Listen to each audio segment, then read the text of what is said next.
Watches of Switzerland is either plunging or soaring, depending on what you read. With me today, I have Mr. Roman Scharf, founder of Luxury Bazaar. Roman, how are you this morning? I am wonderful. So, two articles, and it's funny because as I'm doing research on what's going on in the market, I see an article that Bloomberg released, and Bloomberg is a very trusted source.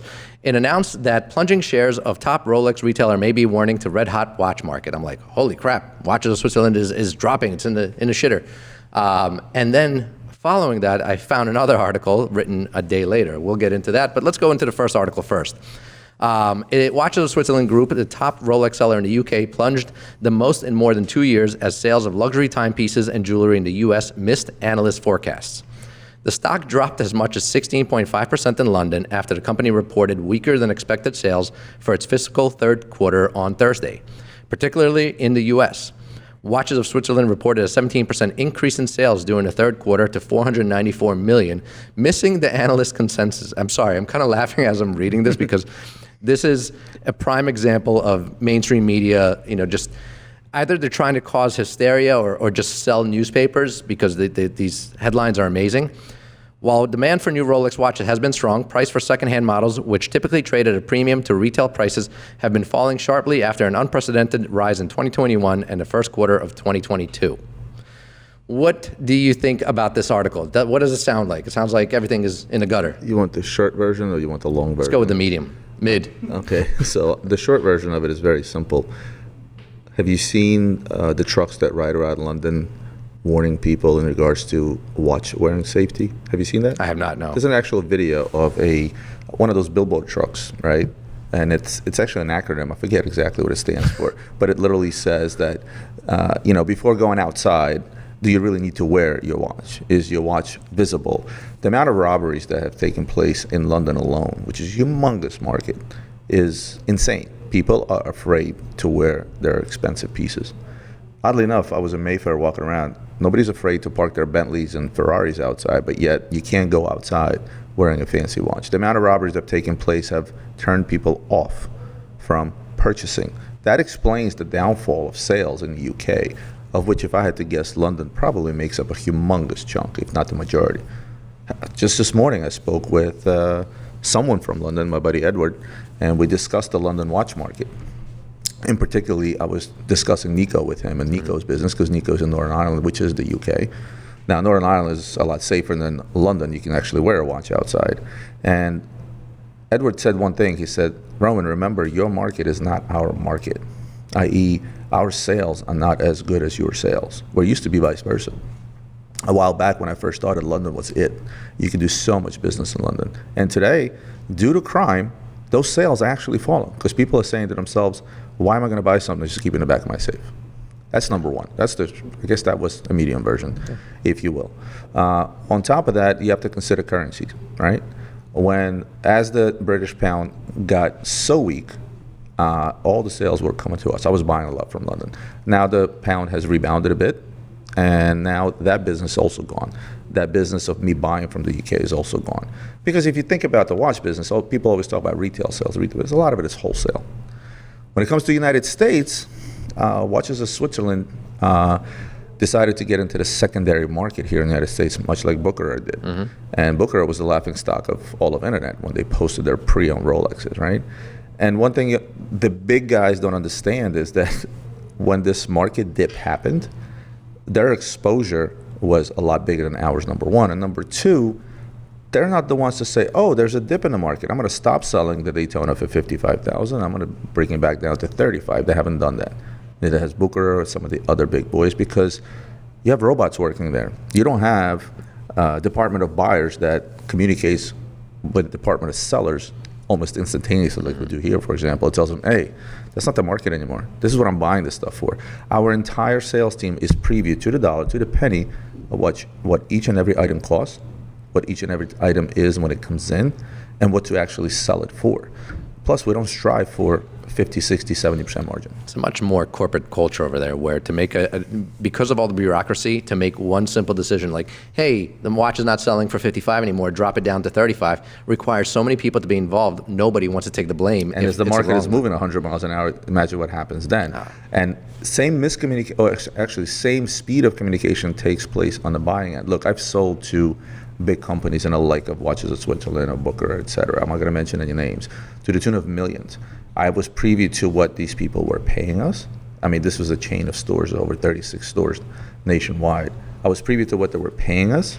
I was privy to the experience that their buyers have. I mean, this guy, I remember, came up to my booth at one of the shows in Vegas. He goes, oh yeah, I'm the buyer for such and such, and I'm here to spend $450,000. I asked the kid 3 questions, and I realized he was clueless, right? So here I am. I'm the shark. I'm selling at what I want to sell them at a margin that I want to sell them at. Now they're going to go back, they're going to take it in, and they're going to try to make a margin that's set forth for them, of course, which is a lot bigger than what we strive for. Yep. So the next day, after seeing that article and thinking, wow, things are dropping, another article pops up on my feed, which is Watches of Switzerland is, breaking records. According to the CEO, Brian Duffy, who said, I am pleased with our strong Q3 performance, which is a testament to our continued investment in leading showroom design, the strength of our brand partnerships, our scale, our dedication to omni-channel excellence, and our exceptional client service. The company posted strong results, seeing double-digit growth in the third quarter and the first 9 months. For the third quarter, the company posted 493.9 or 494 million in total revenue, up 17% year over year. Now, again, this contradicts the first Bloomberg article that says they're dropping. Shares are dropping, but shares are dropping because they missed analysts' projections by $10 million on $494 million worth of sales in one quarter. Seems kind of ridiculous. For the first 9 months of the year, revenue was 1.42 billion, up 25% year over year. 25%, that's what we strive for. But what I'm hearing, and again, we're talking about previous year. The third quarter of previous year was also our strongest quarter. But what happened in that same quarter is we also saw the start of the dip of the market, the pricing on some of the hot stuff, right? Now, it was seen on the wholesale level, which is something that Watches of Switzerland doesn't see, meaning that they don't trade the day-to-day on the gray, right? So they saw record numbers, much like we did on the retail end of things, and then come September, it was like, doomsday. Everything just dropped by 50%. Mm-hmm. So I'm not surprised them showing those numbers. What doesn't make sense, and again, it's contradicting publications or contradicting articles, that why would anybody degrade the stock? But again, I'm not in the stock business. Stranger things have happened. How many times have you seen stocks go down because somebody outperformed, their predictions or what have you? So none of this makes any sense. What I do know is that the retail sector, especially the big brands, the authorized brands, they're going to go back to where they were 3-4 years ago, and that is hurting. Because prior to COVID, it was the gray market that ruled, right? And it was the gray market that ruled, and a few select retail brands through their retail boutiques, things like guys like Richard Mille, guys like Audemars Piguet. When the market went haywire post-COVID, which was unexpected for everyone, every single retail store, every single AD that carry brands even outside of the hot brands, Richard Mille, Royal Oak, Rolex, and things of that nature, all of a sudden they started seeing record numbers because everybody was just in a hysteria of buying everything, mm-hmm. right? So a brand like, pick a Richmond brand, doesn't matter which one, right? Most of those watches is a watch that you call up an AD, a small shop somewhere in the middle of America, say, I need this particular watch, and you get 10% over cost. Hublot, right? And it got to a point where, like, I was getting quoted 20% off from an AD on a Hublot, where he would be happy to give it to me at 10 over cost, which is 39.5 off, right? Because their cost is 45 off.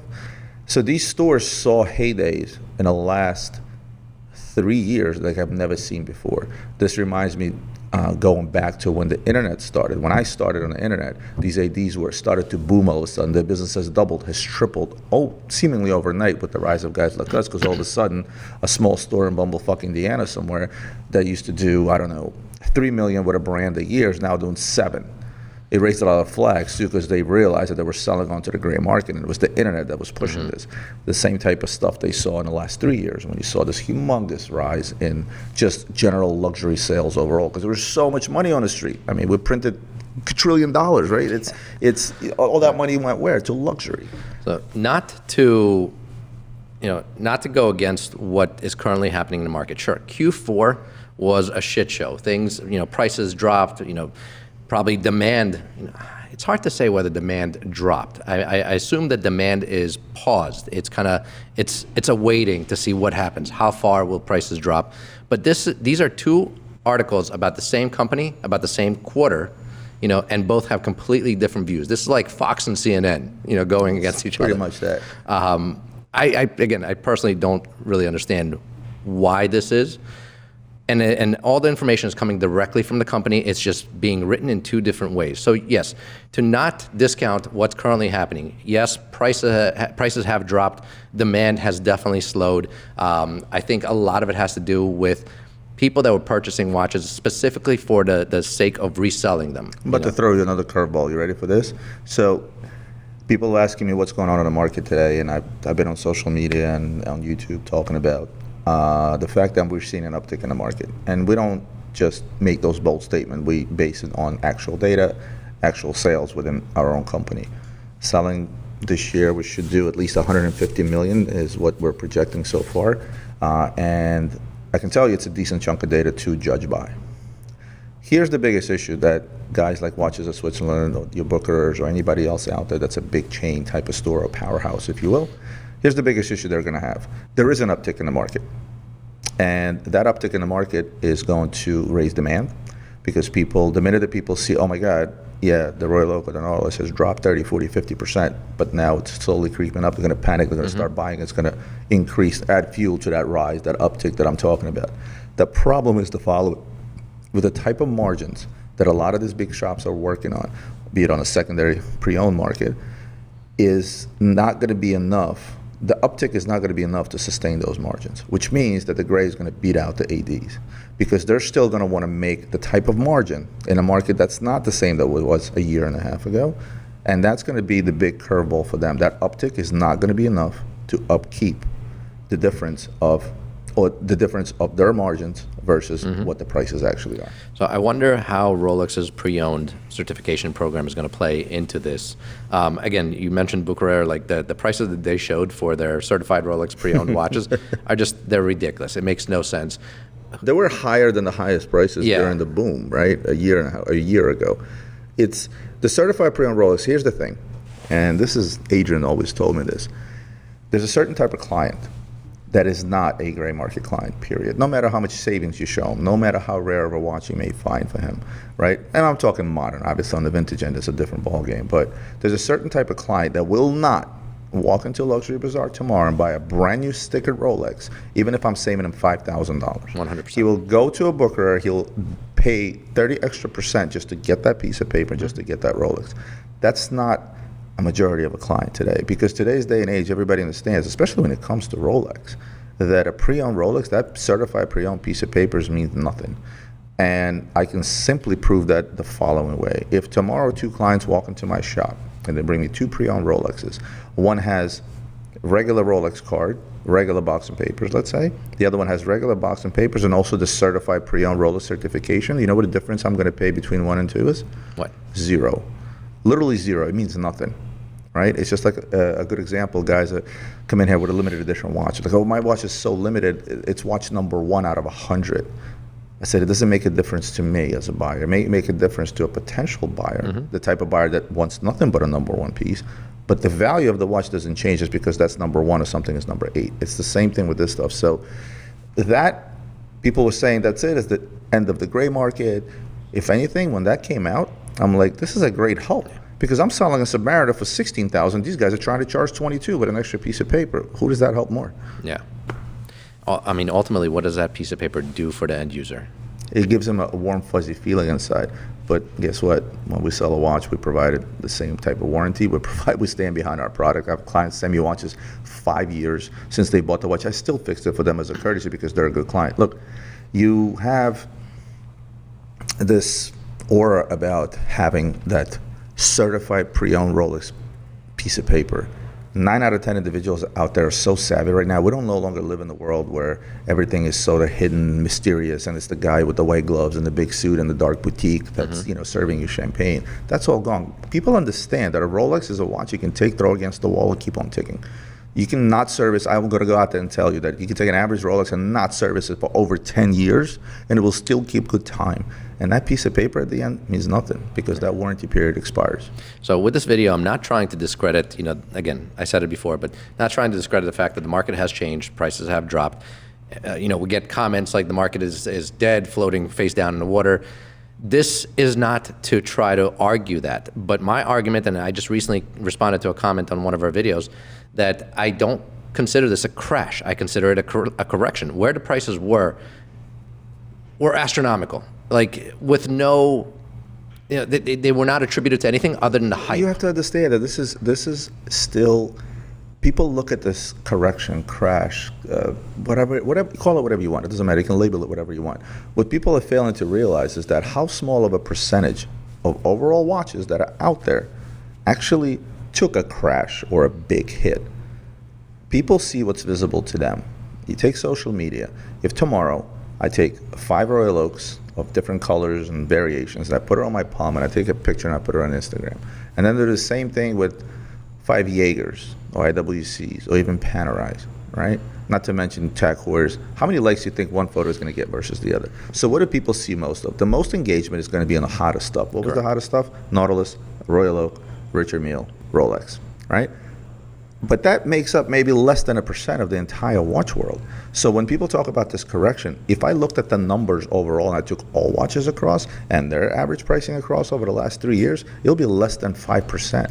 Of those watches you just named, how many of them can I walk into an authorized dealer and purchase right now? Well, today's, guess what? When it comes to Rolex, everybody's starting to get a call all of a sudden, gold Rolexes. All of a sudden, they've become available. Because these ADs that have been hoarding this stuff, and I know this for a fact because I know a ton of them, and I've seen the back of their safes, right? If anybody thinks that, the wait list is real, it's bullshit.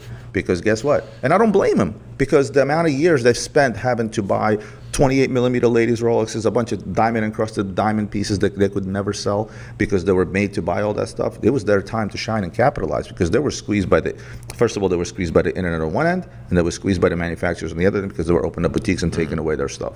So I don't blame them for doing that. Kudos to the ADs that made all this money in the last 3 years. But now all of a sudden people are getting calls for gold skydwellers, gold presidents, all stuff that you're supposed to be waiting for 2-3 years because guess what? There's no more resale. A lot of the hotter stuff came down to that retail level. Now, it didn't happen to AP yet, right? Although on some of the AP models it has. For example, it no longer makes sense to go in and buy an offshore at AP at list plus tax because there's really no money to be made. What's happening in the market is the people that were in the market to purchase watches based on their relation from ADs and boutiques were there solely for the purpose of reselling and making $1. And I don't mean that as a business. I mean that as wait a minute. I have all these watches in my collection. For years I've been losing money on them every time I wanted to resell one. Now I can go out there, buy a couple of pieces, make double and average down the cost of the other stuff that I have or sell the other and leave this one. I tell people to do I've told people to do that. Those that have those relationships. You know what? You sitting on a watch that you stand to lose 100 grand on. If you can buy a watch and make 100 grand on, guess what? Go buy it, sell it, and keep the watch that you want. So I recently had a conversation with my financial advisor about real estate. I'm into buying rentals. And one thing that he said to me actually made a lot of sense, and I wonder if it applies to watches as well. He said, when interest rates are high, buy properties because you're going to sell them when interest rates are low. When interest rates are low, people can afford more, prices go up. He said, today, whatever you could buy, go ahead and buy it. Sure, if you want to buy the rate down, you want to negotiate, you could do all that stuff today. When you can't do it when rates are low and prices are high. Does the same thing kind of apply for watches? Now that prices have dropped on certain models, does it make sense to actually buy them as an investment? I don't mean personal use, which personal use I think now is the best time to buy. If you want to buy a watch for yourself, the prices have dropped, grab one.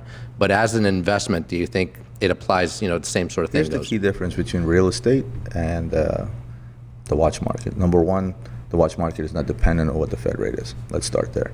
Most people buy the stuff for cash. They don't take out a loan to purchase, a watch, right? When in real estate, whether you're building and taking a construction loan or whether you're buying, you're still going to either pay cash for it then cash out. But if you have a mortgage, you use that money elsewhere. Nobody buys properties for cash unless the cash sit in there for the most part.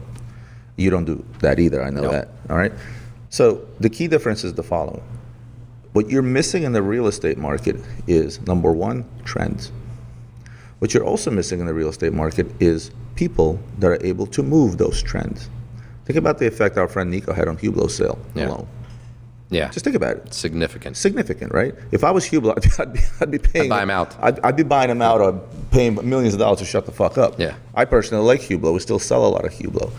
But that doesn't exist in the real estate world, right? Yeah. And trends and trend setters and trend movers is something that can have a tremendous effect on a watch. Now, thanks to guys like Bloomberg and whoever the other publication was, we're now used to hearing terms like watch market index, right? Watch market, right? Passion assets, alternative assets. You have all these buzzwords going around media, right? And guess what? That also has a humongous effect. Whereas 5 years ago, you couldn't prove me for a second that a watch is an investment. I always said it's an expensive toy. I still say it is. But now, because of all this, because of what's been happening, because there's real data out there, and I don't trust half the data that's out there. We did our own analysis over the last 6 years of sales. We took, about 600 million worth of sales over 5 years, and we kind of, did our own analysis on certain brands. I can truly say, yes, there is an index. But the one key difference is, if tomorrow me and you want to buy a stock, go on our phone and say, okay, buy this stock. And it goes up 10%. Tomorrow we go, okay, sell this stock. It's instant. What do you do with a watch? Until that happens, and it does happen today. We buy from the public a ton of stuff, right? All day, every day. You guys see our unboxings. Hundreds of watches come in here a week. But it's still not instant, and it's still not you being liquid. It's you having to, take in a guy like me in order to help you liquidate your asset. Yep. That's the only thing that's really similar with real estate, because real estate you also can't sell overnight. I wonder if real estate would do better using influencers. Like, imagine Instagram influencers. I'm moving to this neighborhood. This is the best neighborhood, and constant pictures and videos. Of course it would. That would make that neighborhood pop. Of course. How about a guy like Ryan Serhant? With the exposure that he has. When he goes to sell a piece, you know how many people go out and try to buy that piece of real estate because they just want to buy it from him? I'm sure that the Kardashians living in Brentwood really made property values, rise like crazy, and everybody wants a house there. Cosmetic surgeon moved down in that neighborhood, from what I understand. every implant, everything guy would have went down there. All right, Roman, thank you so much for... Oh, that was weird. Thank you so much for joining me today and providing insight into this. I'm still shocked. If you guys are perplexed by these two articles, let me know in the comments. If you like this episode, if you like this content, make sure to like, subscribe, review the podcast if you're listening to this. We'll keep doing this every day. Have a great week. Have a great weekend. Take care. Bye-bye. Thanks, Avi.